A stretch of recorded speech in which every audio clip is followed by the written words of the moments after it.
Comment ça va? Salut, ça va? C'est pas souvent que je viens oui. de votre côté à vous. Oui, ça Il va. n'y a pas de côté, c'est juste j'essaye d'arriver. C'est ton live qui m'a motivé à venir. C'est vrai? Non mais c'est souvent sympa de vous revoir, j'aime bien. Bah écoute, c'est sympa, et ce matin on était à un rond-point dans le 91. Ah oui? Et du coup on a rencontré quelques personnes donc, du 91. Les ronds-points c'est sympa pour faire des rencontres. Hein. C'est vachement bien parce que ce qu'on a besoin c'est de créer une communication, faire du lien, créer du lien et avoir des personnes qui puissent retransmettre en fait les informations. Et c'est plus calme qu'en ville à la limite, c'est à bord de... C'est pas la même chose. Ouais. Disons que là, notamment en province, on peut parler avec les forces de l'ordre. Ils sont complètement compréhensifs. Tout à l'heure, on a parlé avec des gendarmes qui abondaient dans notre sens total Ouais. et qui étaient outrés par le gouvernement. Bon, voilà. Et ici, on a, regardez, une NAS illégale, alors que ça a été jugé comme illégal. Ils bloquent un peu quand même. Et voilà. Et en plus, ça ricane comme des chèvres parce que ça n'a rien d'autre à faire. Et ils sont en inégalité totale. Bon, faut pas que ça te trouble plus que ça, t'es habitué un peu quoi. Ouais, ça veut pas dire que quelque part tu les vois pas, mais... C'est pas que ça me trouve, Faut pas que ça t'énerve, quoi. C'est qu'il y a une forme d'injustice. Ouais.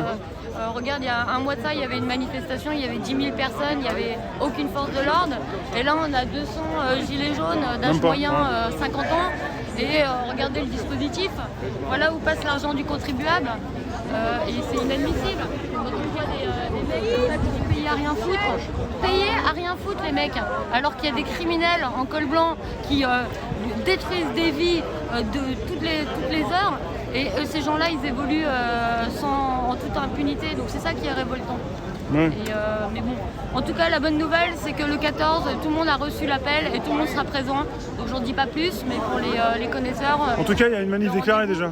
Non, en fait, il n'y a pas de manif déclarée. Même pas? Il y a un rendez-vous qui est donné, tout le monde sait où il doit être. Ok. Et derrière, il y a effectivement Place de Clichy à 15h, Ouais. qui est plutôt un lieu de regroupement, parce que c'est à 15h, alors que les festivités ne commencent pas à 15h. D'accord. Et juste pour info, j'ai eu mon diplôme. C'est vrai? Donc super, donc je vais pouvoir créer mon entreprise et avancer dans la même... Et c'est compliqué, il faut de l'argent beaucoup, un petit peu, pas grand chose. Enfin, il faut des contacts. Ça dépend en fait. Si tu veux travailler au travers d'une collectivité, c'est quand même assez financé par et encouragé. Tu peux te faire des dossiers pour des aides, ça, ouais. C'est ça, tu peux bénéficier. Après, l'intérêt c'est quand même de pouvoir être autonome et de pouvoir m'autofinancer, l'idéal quand même. Mais T'es parti sur le bon chemin et logiquement ça ouvre les portes. Ouais.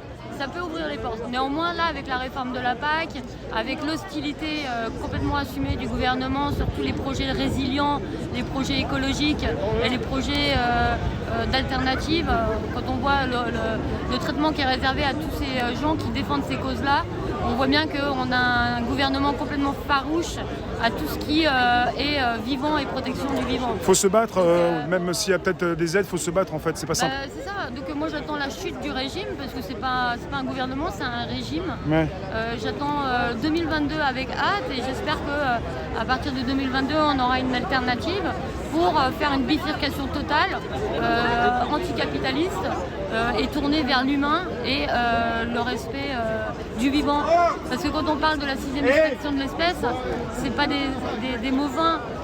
On parle souvent des abeilles, mais les micro-organismes qu'on trouve dans les sols, ils sont indispensables à tout, aux forêts, à tout aux vivants, la faune, la flore, les écosystèmes, ils sont régulés pour qu'il y ait une symbiose et l'homme détruit toute cette symbiose. Donc c'est pas moi qui le dis, c'est le GIEC. Si on continue dans ces dynamiques, dans 10-15 ans, il n'y aura plus rien. Plus rien ne sera exploitable. Surtout pour les abeilles. Voilà, et surtout pour les abeilles, mais pas que. Ouais. Si t'as pas de vers de terre pour faire des galeries dans le sol, comment tu fais pour aérer ton sol? Si t'as pas de micro-organismes pour transformer la matière, comment tu fais pour donner des éléments nutritifs à tes plantes? Donc tout est indissociable. Et là on a un gouvernement, lui, qui focalise sur la loi des marchés, sur le dumping social et sur la libéralisation en fait des marchés. À l'encontre en fait du bon sens et c'est pour ça qu'en 2022 il faut qu'il saute et je serais même partisane de le renvoyer sur de Jupiter vu qu'on n'entende plus jamais parler de lui et vraiment de virer tous ces mafiosos et toute cette milice qui est au service du capital depuis 2 ans, qui a mutilé nos gilets jaunes, qui ont mutilé les organisations, enfin tous les ONG, tous ceux qui luttent pour un monde meilleur. Donc ils sont tous coupables aujourd'hui, ceux qui cautionnent tout ça sont coupables et tous ceux qui ne prennent pas part au débat sont aussi coupables. Voilà, monsieur. J'espère pas me tromper, toi c'est Caroline? Caroline, oui. Ouais, ça va. Et les Gilets jaunes, rendez-vous le 14, mais rendez-vous aussi les samedis. Les ronds-points commencent à reprendre et Paris, il y a une manif tous les samedis, donc il faut être présent pour nous soutenir et pour être avec nous aussi. Vous lâchez rien? On lâchera rien, jamais. Ça fait plaisir de savoir que tu avances dans ton projet et que quelque part tu as le diplôme et tout.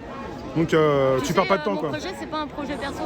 Ouais. Encore une fois, c'était l'idée de base, elle était initiée dans le mouvement des Gilets jaunes, où il y a une réalité, c'est qu'aujourd'hui il y a la malbouffe qui touche essentiellement les plus précaires, parce qu'aujourd'hui la bonne bouffe, les aliments bio, ça coûte cher. Ça coûte très cher, soi-disant c'est pas accessible. La précarité alimentaire. Aujourd'hui, quand on fait des maraudes, qu'est-ce qu'on a? On a des aliments qui sont congelés, de la merde en boîte qu'on donne aux étudiants, alors qu'on peut être résilient. Nous, nos villes, il y a des terres agricoles en Ile-de-France. Donc il faut qu'on fasse une bifurcation vers le bio, qu'on arrête avec le conventionnel et tous ces produits glyphosés et qu'on fasse une réelle bifurcation et on y arrivera avec un autre système. Un autre système qui est profondément orienté vers l'humain et vers le respect de la nature. Je te remercie. C'est quel diplôme? Un PPRA, donc c'est un brevet, donc responsable d'exploitation agricole. Voilà, donc j'ai la capacité d'être agricultrice. Voilà. Je te remercie. Et les prochaines sessions, c'est septembre et décembre.